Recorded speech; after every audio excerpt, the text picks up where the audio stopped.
भक्तिमती मीराबाई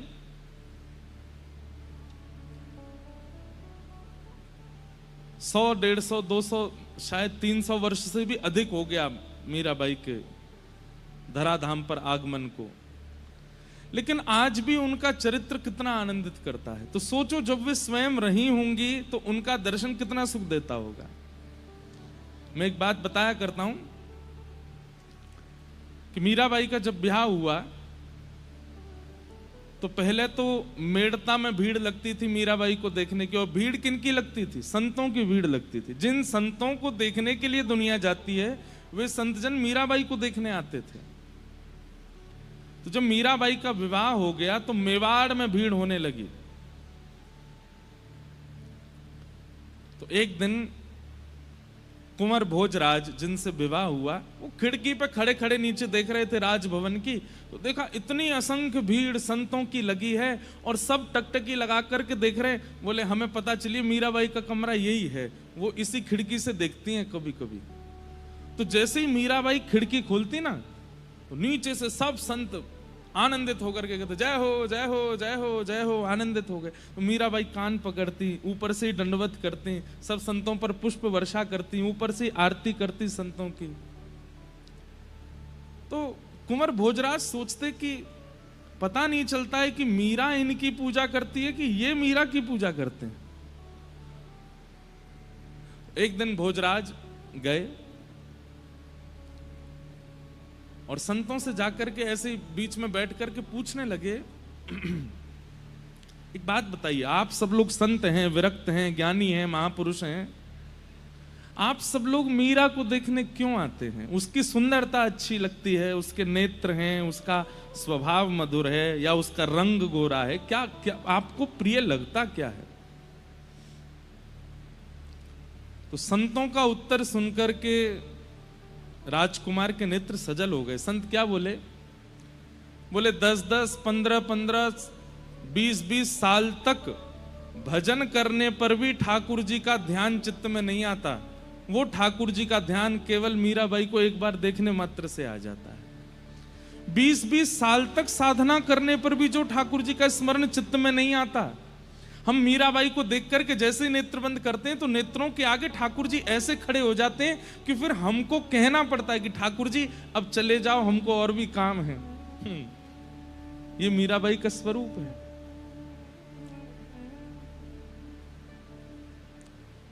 तो विचार कीजिए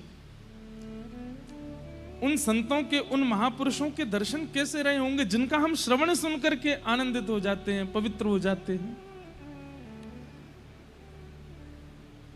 क्योंकि उनके चित्त में आनंद है। वो आनंद श्री कृष्ण है। एक बात मेरी बहुत ध्यान से सुनिएगा, केवल प्रवचन से आपके चित्त में कृष्ण प्रकट हो रहे हैं, केवल बातें सुनाने से ही ठाकुर जी का अनुभव हो रहा है, तो इसमें मेरी कमी है। आपके भजन, आपके साधन, आपके नाम स्मरण से केवल आपका उद्धार हो रहा है तो यह आपकी कमी है। आप जिस सभा में जाओ, जिस व्यक्ति के सामने जाओ, जिस क्षेत्र में जाओ, आपकी उपस्थिति से भी थोड़ा औरा बदलना चाहिए उस जगह का, तब समझो कि भजन अब प्रस्फुटित हो रहा है। भक्त प्रहलाद, उनकी भक्ति का रंग धीरे धीरे चढ़ने लगा था राक्षसों पर, दैत्यों पर। एकमात्र हिरण्यकश्यप थे, उनके ऊपर प्रभाव नहीं पड़ रहा था। बाकी तो हिरण्यकश्यप जिन राक्षसों को कहता था कि मार दो, उनके चित्त में भी भक्ति जागृत होती थी प्रहलाद जी के प्रति। हमारे पूज्य नाना जी पंडित श्री कृष्णलाल शास्त्री जी बहुत अच्छे भागवत के वक्ता थे। बड़ी सरल सरल भाषा में अर्थ बताते थे। तो मुझसे एक दिन बोले लाला, प्रहलाद जी की भक्ति, प्रहलाद जी के संकीर्तन में सब आके कीर्तन करने लगे, सबके चित्त में भक्ति प्रकट होने लगी, लेकिन हिरण्यकश्यप पर उसका कोई प्रभाव नहीं पड़ा। मैंने कहा हाँ नाना जी, क्यों नहीं पड़ा? और हमारे नाना जी बोलते बड़ी सहज भाषा में, बोले भैया स्विच ते करंट निकले तो जितने बल्ब ठीक होंगे वो जल जाएंगे, जो फ्यूज होगा वहां में कितनों करंट डालो वो जलेगा ही ना। समझ में आई बात? अगर बल्ब फ्यूज है, कितना भी करंट दे दो उसको, वो जलेगा? नहीं जल सकता। करंट आने पर बल्ब जल रहा है, इसका मतलब वो भीतर से फ्यूज नहीं है। ऐसे ही प्रहलाद जी जब कीर्तन करते तो राक्षस भी कीर्तन करने लगता है, लेकिन हिरण्यकश्यप नहीं करता था। क्यों? फ्यूज था। तो मैंने कहा नाना जी फ्यूज क्या है? बोले वैष्णव अपराध, भक्त अपराध जो कर देता है वो फ्यूज हो जाता है। फिर उसको कितना भी सत्संग सुनाओ, उसको कितनी भी कथा सुनाओ, उसको कितने भी संतों के दर्शन कराओ, उसका बल्ब जलता ही नहीं है। क्यों? फ्यूज पड़ा है। इसलिए किसी चिकित्सक कौन है? गुरुदेव के पास जाकर के उसको अपने फ्यूज ठीक करवाने चाहिए, तभी करंट असर डालेगा। और इसमें दूसरी बात क्या है? आप नाम जप करते हैं, आप उर्दपुंड लगाते हैं, आप कथा सुनते हैं, लेकिन आप जब अन्य सभा में जाते हैं तो आपकी उपस्थिति से सामने वाले पर भक्ति का कोई प्रभाव नहीं होता, तो इसका मतलब आपके करंट में कमी है। आप जिस सभा में जाएं उस सभा में तनिक परिवर्तन होना चाहिए, तब समझो कि हमारी भक्ति। भैया देखो, एक मेरी बात सुनना।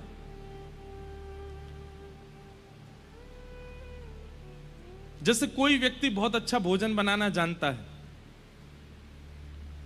वो अगर आपके सामने आता है तो कई बार भोजन को देखे बिना ही मुंह में पानी आ जाता है। उस व्यक्ति को देख, अरे भैया आप चाट बल्ला बहुत अच्छा बनाते हो, आपको देखते ही मुंह में पानी आ गया, कुछ बना दीजिए। उसकी कितनी योग्यता कि उसकी उपस्थिति से भल्ला याद आ जाता है। ऐसे ही अत्यंत धनवान व्यक्ति को देखते हैं तो उससे कुछ धन की याचना करने की इच्छा प्रकट हो जाती है। तो फिर भक्त को देख करके सामने वाले के चित्त में भक्ति क्यों नहीं उत्पन्न होती? इसका मतलब क्या है कि उसमें ही अभी भक्ति का बीज इतना श्रेष्ठ रोपण हुआ नहीं है। नहीं तो वो जहां जाए, जहां उपस्थित हो जाए, जहां खड़ा हो जाए, जिस सभा में पहुंच जाए, उसके रूप मात्र से, उसकी स्थिति मात्र से सब में भक्ति का संचार होने लगे। मीराबाई सुंदर, इतनी सुंदर थी कि उनके सामने बड़ी बड़ी राजकुमारियां भी अपने मुख को ढक लेती थीं। सुंदरता की खान मीराबाई। लेकिन उनकी सुंदरता देख करके किसी के चित्त में काम प्रकट नहीं होता था, बल्कि जिसके चित्त में काम है नष्ट और हो जाता था। ऐसी सुंदरता। और ये सब कब होता है? आपकी उपस्थिति, आपका रूप, आपका बोलने का ढंग, आपका व्यवहार, आपके विचार सामने वाले में परिवर्तन लाएंगे। कब? जब हृदय में आनंद श्री कृष्ण प्रकट होंगे। सुबह उठते ही सबसे पहले अपने बिस्तर पर ही बैठ करके नेत्र बंद करो। जय श्री गोविंद देव प्रभु की जय हो, श्री गोपीनाथ प्रभु की जय हो, श्री राधा मोहन प्रभु की जय हो, श्री राधा गोपीनाथ की जय हो, श्री राधा रमण लाल की जय हो, श्री राधा वल्लभ लाल की जय हो, श्री जुगल किशोर लाल की जय हो, श्री वृंदावन बिहारी लाल की जय हो, प्यारे गिरधर लाल की जय। बस प्रसन्न हो करके फिर अपने दिन को प्रारंभ। आ गए आनंद श्री कृष्ण चित्त में। उठते ही आनंदित होकर के उठिए, स्नान करने भी आनंद होके जाइए, तैयार भी आनंद हो। भले ही घर में कुछ भी उथल पुथल चल रही, आप आनंद में ही रहो। 2-4 दिन आपको प्रयास करना है, 5वें दिन से अपने आप नियम बन जाएगा। अरे कहां तक कहें, नित्य सप्तनिधियों का स्मरण करके आप उठना प्रारंभ करेंगे ना, तो 10, 15, 20, 1 महीने में ऐसा होगा सप्तनिधि ही आकर के उठाएंगे स्वप्न में। अरे उठ जा, वो रह गई है। कभी गोपीनाथ जी उठा रहे हैं, कभी राधा रमण जी कहेंगे लाला उठ जा। आनंद घन श्री कृष्ण को चित्त में प्रकट करना ही जन्माष्टमी है, जन्मोत्सव है ठाकुर जी का। इसलिए बाकी सारे नियम बाद में, बाकी सारे क्रम बाद में, सबसे पहले ठाकुर जी को चित्त में विराजमान करो। उठते ही फिर अपने क्रम में जाइए। कितना अच्छा लगे मानसी सेवा में कि मन में आपने 7 निधि विराजमान कर लिए उठते ही। और फिर स्नान करने गए तो इस भाव से गए कि मैं भी नहाऊंगा या मैं भी नहाऊंगी और इन 7 को भी नहवाऊंगी। वो भी स्नान कर रहे हैं, तो स्नान करते समय भावना क्या है कि हाथ में शंख है और हाँ गोपीनाथ जी स्नान कर रहे हैं, राधा रमण जी स्नान कर रहे हैं, राधा वल्लभ जी स्नान कर रहे हैं। उसके बाद जब स्वयं वस्त्र पहने तो थोड़ी देर नेत्र बंद करके भावना रख ली कि मेरे चित्त में बैठे आनंद घन सप्तनिधि भी वस्त्र धारण कर रहे हैं। राधा रमण जी ने लाल पोशाक पहनी है, गोविंद देव जी ने पीली पोशाक पहनी है, बिहारी जी तो आज मुकुट पहनने हैं, श्वेत बिहारी जी तो लहंगा पहने, किशोरी जी की प्रसादी पहनते हैं। हमारे बिहारी जी किशोरी जी की प्रसादी पहनते हैं, इसलिए लहंगा में ही रहे। मैं साल में केवल एक दिन ठाकुर जी पजामा पहनते हैं, जामा पहनते हैं। कब? या तो कृष्ण जन्माष्टमी पर पहनते हैं या फिर अक्षय नवमी, अक्षय नवमी की अक्षय तृतीया, अक्षय तृतीया, हाँ अक्षय तृतीया को पहनते हैं। उस दिन चरण दर्शन होते हैं उनके, बाकी दिन तो चरण दुबके ही रहे। तो ऐसे भावना कर लो, जब स्वयं के श्री धारण करो, स्वयं का तिलक धारण करो, तो मानसी में ये भी धारण कर लो। श्री राधा रमण जी का गौड़िया तिलक धारण करा दिया, बिहारी जी को हरिवंशी हरिदासी तिलक धारण करा दिया, श्री राधा वल्लभ लाल जी की पत्रावली कर दी है, गोविंद देव जी की पत्रावली कर दी है। ऐसे भाव कर लो, आ गए आनंद घन श्री कृष्ण चित्त में। फिर डोलवे जा रहे हो, अपने काम पे जा रहे हो, तो भावना ये रख लो कि बाल भोग पा करके सातों निधि भी गैया चरावे जा रहे हैं, ये भी अपने ग्वाल बालन के संग डोल रहे हैं। फिर मध्याह्न दोपहर का लंच करो, भोजन राजभोग करो, उस समय फिर ध्यान कर लो कि वे सब भी वन में बैठे हैं, मधुमंगल श्री दामा घेर करके बैठे हैं और बीच में बैठ के ठाकुर जी प्रेम से भोग कर रहे हैं। शाम को घर लौट के आओ तो उस समय भावना कर लो कि ठाकुर जी भी गैया हाँकते भये अपने कंधा पे लाठी धर के दोनों हाथ पदरा करके लौट के आ रहे हैं घर पे। कितना सुंदर भाव बन जाए ऐसी स्थिति। अब जब सोने जाओ तो फिर वहां पे भी ये भाव रख लो, नैनों में नींद भर आई लालन के, नैनों में नींद भर आई। पहले ये पद गा करके हृदय में विराजमान ठाकुर जी को पढ़ा दो और फिर स्वयं भी पढ़ जाओ। कितना सुंदर हो, इससे बढ़िया मानसी सेवा और क्या हो सकती है। और आप ऐसे विराजमान करने लगे ठाकुर जी को चित्त में और अपनी क्रिया में उनकी क्रिया समझने लगे, आपके चित्त में आनंद घन प्रकट हो जाएंगे। और वही जन्माष्टमी जो साल में एक बार होती है वो हर दिन होने लगेगी। फिर बिना क्रीम के ही ग्लो करेगा ये चेहरा, बिना किसी भी क्या बोलते हैं उसको प्रकार के व्यंजन करने से, बहुविधान करने से आकर्षण आ जाएगा चेहरे में। आपकी इच्छा नहीं होगी कि ग्लो आवे, आकर्षण आवे, लोग अपने आप आकर्षित होंगे। और आकर्षित भी काम से नहीं, क्रोध से नहीं, लोभ से नहीं, भक्ति से होंगे। इसलिए केवल दीक्षा लेना, केवल शरणागति लेना, केवल माला हाथ में अपने कल्याण के लिए नहीं है। ये चित्त में ठाकुर जी को धारण कर करके स्वयं भी प्रसन्न रहिए और जिन जिन से भी मिलो उनको भी वो आपसे कहने लग जाएं कि आपको देख करके बड़ी पॉजिटिव वाइब्स आती है, हमको आपको देख के बड़ी सकारात्मकता अनुभव होती है। बस समझ जाओ कि हाँ, मैं नहीं दिख रहा हूं इनको, लाल जी दिख रहे हैं भीतर बैठे हुए, वही आकर्षण कर रहे हैं। ये सब भावना आचार्य चरणों की रही है, ये सब भावना पूर्व भक्तों की रही है, इसलिए उनकी हर दिन जन्माष्टमी थी। लेकिन हमारी एक ही होती है साल में, और कथा सुनने वालों की हफ्ता में एक होती है। पर हर दिन कृष्ण को प्रकट करो चित्त में, हर दिन निकलिए, हर दिन जन्माष्टमी की तरह उत्साह में रहिए। आप लोग जब हम कोई पद गाते हैं इतना नाचते हैं, इतना आनंद लेते हैं, जैसा आनंद यहां हो रहा है वैसा आनंद पूरे जीवन में हो जाए, तब मानिए कि अब भक्ति के पथ पर हैं हम। ये भक्ति का पथ है। हम तो कह रहे हैं यहां से घर भी कूदते कूदते ही जाया करो जय राधे राधे, ऐसे ही जाया करो कूदते कूदते, बस में, रिक्शा में, मेट्रो में। मेट्रो वाले कहेंगे भाई कहाँ के वृंदावन के बंदर आ गए दिल्ली में एक बात और, सिगरेट पीने वाले को खुले में पीने में शर्म नहीं आती, मद्यपान करने वाले, भक्ष खाने वालों को खुले में सब करने में शर्म नहीं आती। और अब तो हमारी महान दिल्ली में प्रिया प्रियतमों को खुले में मिलने में बिल्कुल भी लज्जा नहीं होती। तिलक लगाने में इतनी लज्जा क्यों? ये वैष्णवों को लज्जा क्यों आती है वैष्णवता धारण करने में? जो ये सब व्यसनी क्रम करते हैं, उनको बिल्कुल भय नहीं लगता कि लोग हमको टोकेंगे। फिर वैष्णवों को भय क्यों लग जाता है? अभी एक भैया, अभी यहाँ नामकरण कर रहे थे सबका, तो एक भैया नहीं आए तिलक लगा के, तो पंडित जी टोके, आपने तिलक नहीं लगाया, दीक्षा हो गई। ऑफिस से आया अभी, तो क्यों ऑफिस में क्यों नहीं लगा के गए? ज्यादा ही टोका टाकी होती है, आपको उससे पीड़ा होती है। तो श्री संग ही रखो, जब लगे कि अब बस निकले हैं ऑफिस से, कॉलेज, तुरंत लगा लीजिए, बिना तिलक के रहे नहीं। ये तिलक नहीं है, ये स्वयं श्री जी हैं, स्वयं किशोरी जी हैं। अब आप किशोरी जी को चित्त में तो बुलाना चाहते हैं, किशोरी जी की आराधना तो करना चाहते हैं, पर उनको धारण करने में आपको लज्जा के, ये तिलक स्वरूप मान करके धारण मत कीजिए इसको। ये स्वयं किशोरी जी हैं, इनको श्री कहा जाता है। हमारे गौड़िया वैष्णव धारण करते हैं, वो तुलसी धारण करते हैं ठाकुर जी के चरणों के साथ। अब भगवान के चरण धारण करने में लज्जा, तो फिर भक्ति क्यों कर रहे हैं हम?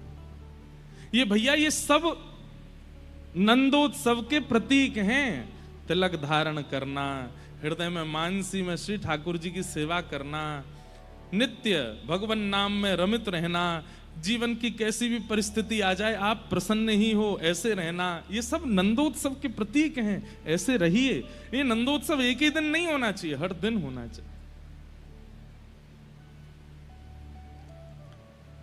तब आपको गाने का अधिकार है। नंद घरा नंद भयो जय कन्हैया लाल की, नंद घरा नंद भयो जय कन्हैया लाल। हे मन में आनंद भयो जय कन्हैया लाल की, मन में आनंद भयो जय कन्हैया लाल।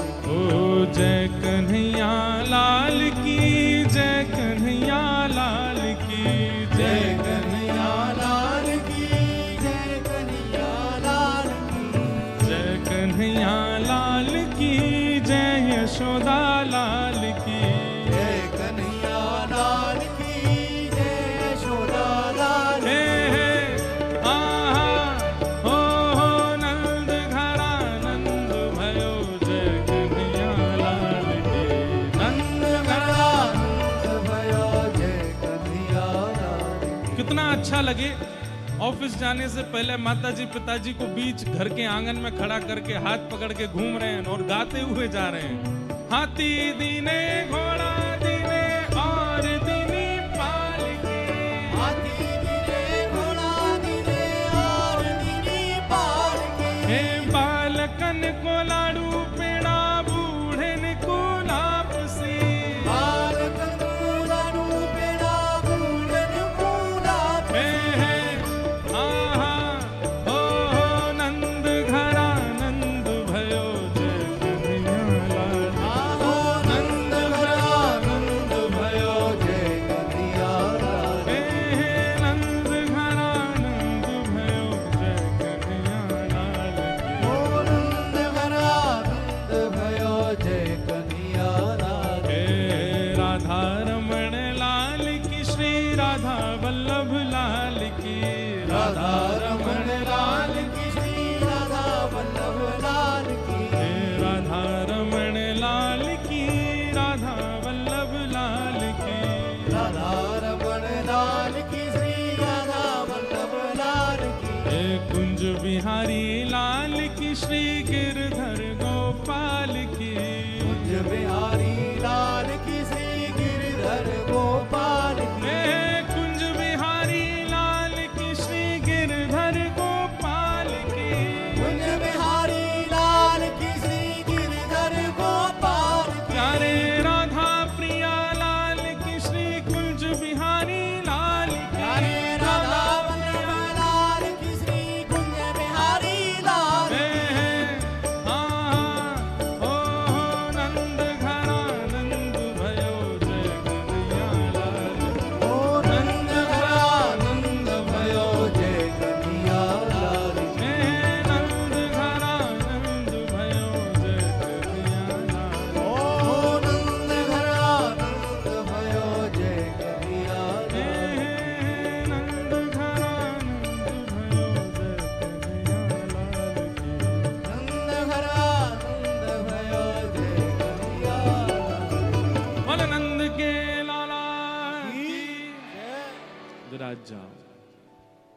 हो गई हर दिन जन्माष्टमी।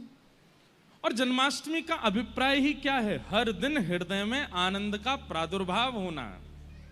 और क्षमा कीजिएगा, आलू पराठा खाने से आनंद नहीं आता, सुख मिलता है। हमारे पूज्य पिताजी कहते हैं, लोग कहते हैं रसगुल्ला खाया आनंद आ गया। आनंद नहीं आया, वो रसगुल्ला खाने से सुख मिलता है, कचौड़ी खाने से सुख मिलता है, छोले भटूरे खाने से सुख मिलता है। उसको सुख क्यों कहते हैं? क्योंकि उसकी एक मात्रा है, उसके अधिक सेवन से आपको सुख नहीं मिलेगा। एक सीमित है, सीमित से ज्यादा जैसे ही आप उसका उपभोग करोगे तो वही वस्तु आपको कष्ट देने लगेगी। और जिस वस्तु से कभी ना कभी कष्ट मिलेगा वो आनंद नहीं हो सकती। ध्यान से सुनिएगा, जिस वस्तु से कभी ना कभी कष्ट मिल सकता है वो आनंद नहीं हो सकती।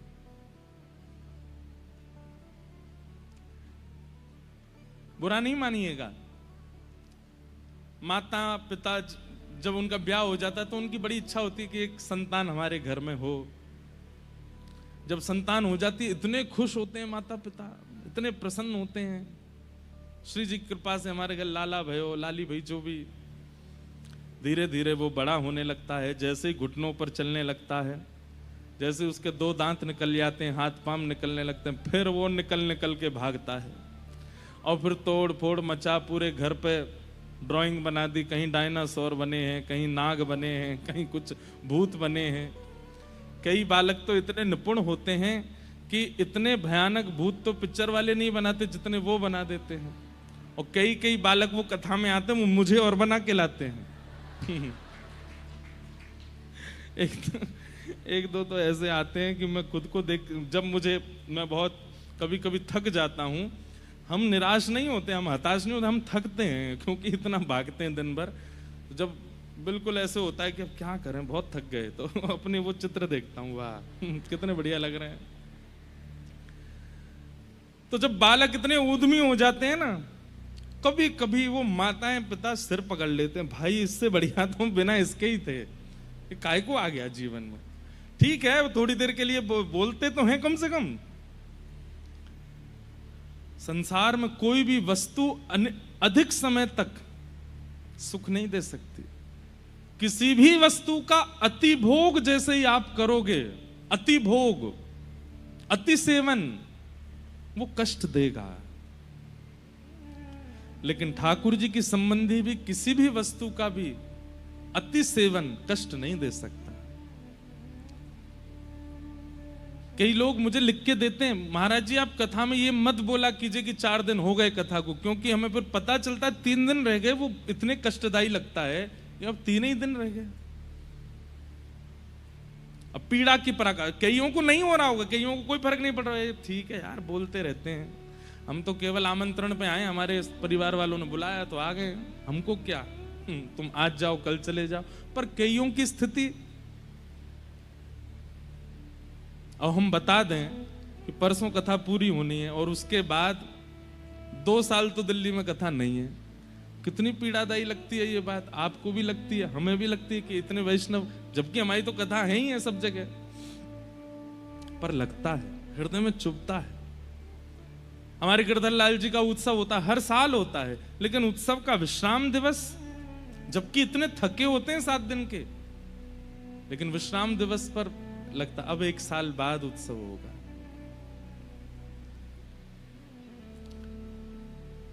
एक बात और कहें, जन्मदिन होता है ना लोगों का, ये जन्मदिन भी 25 की उम्र तक ही अच्छे लगते हैं, और जो 25 के नहीं हुए हैं वो अभी देख लेना, 25 के बाद जब 26वां जन्मदिन आएगा ना, अच्छा नहीं लगेगा। 27वें जन्मदिन में हो गए, ठीक है यार ये तो कोई ऐसा, जैसे मतलब अच्छा तो लगता है, पर बचपन में जैसा एक्साइटमेंट होता था वो खत्म होने लगता है, धीरे धीरे कम हो जाता है। लेकिन ठाकुर जी के संबंध का, अब जन्माष्टमी, कभी एक्साइटमेंट उसमें कम नहीं होता। 80 बरस के हो जाओगे तो भी सुख ही मिलेगा। क्यों? क्योंकि वो सुख नहीं है, वो आनंद है, जिसका अति सेवन पीड़ा ना देता हो, वो श्री कृष्ण है। ऐसे श्री कृष्ण नंद भवन में आज प्रकट हुए हैं।